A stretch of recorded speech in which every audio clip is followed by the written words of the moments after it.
Okay, so in this video, we are going to explore the concept of vectors having components. So let's take a look at B. It's the same one that comes up in your packet. So B, vector B here, let's see, travels from the origin to about right here. There's vector B. Now, we could describe it by, as we'll learn later, by this angle here and by its length, called its magnitude. But another way to describe it is by its components. And its components are, quite simply, we've seen this before when you did vectors, when we did trigonometry stuff. The components are the x component, which would look like this, from the origin until we get to a spot right underneath the tip of the vector, and the y component, which will go from here to here. Or, by the way, the y component could also be looked at as this, and the x component could also be looked at as this. Either way, you make a right triangle, right? Generally, this is the one we'll look at, where the x is along the axis and the y is off parallel to its axis over here. So this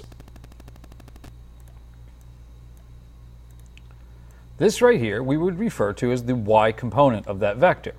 And this we would refer to as the x component.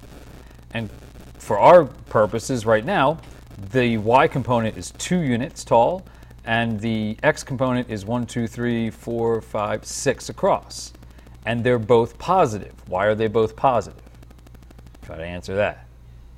Right? Because we're over here in the first quadrant where x and y are positive.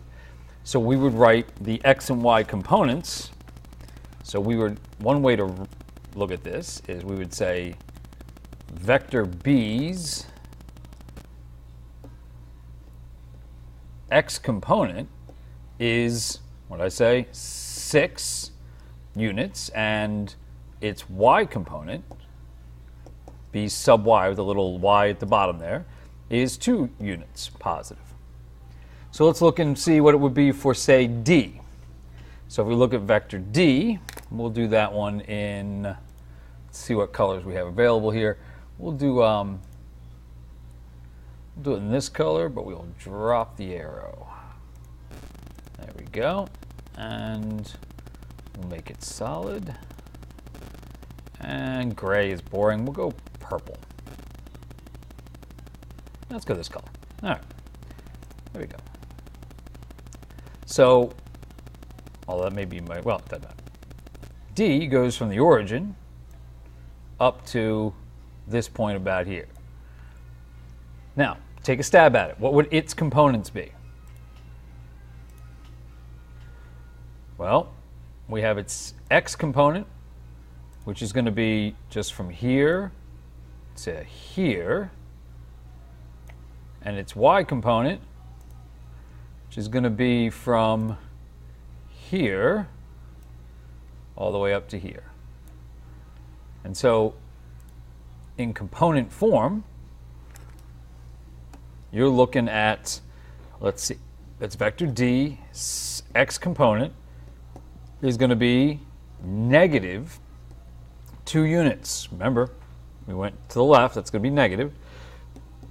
Y component is going to be 1, 2, 3, 4, 5, 6, 7, 8, 9, 10, 11, 12, 13.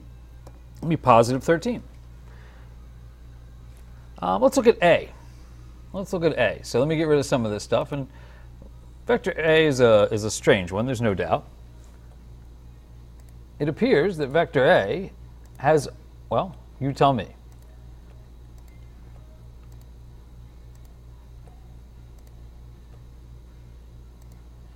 Vector A, which we represented by, we'll do red for this, so we go from the origin along the x-axis to here, and the question is, what are its components? Well, it's a little strange, isn't it? Because the x component's, I think, pretty straightforward.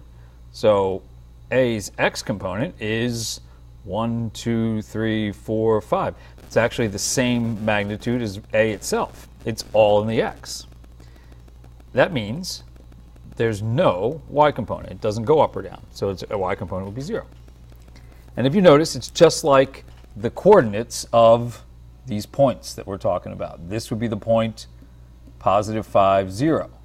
This would be the point 6, 2. This would be the point at the tip of the vector that would be negative 2, 13. So it's really just the coordinates of where the tip ends. And that's all there is to it.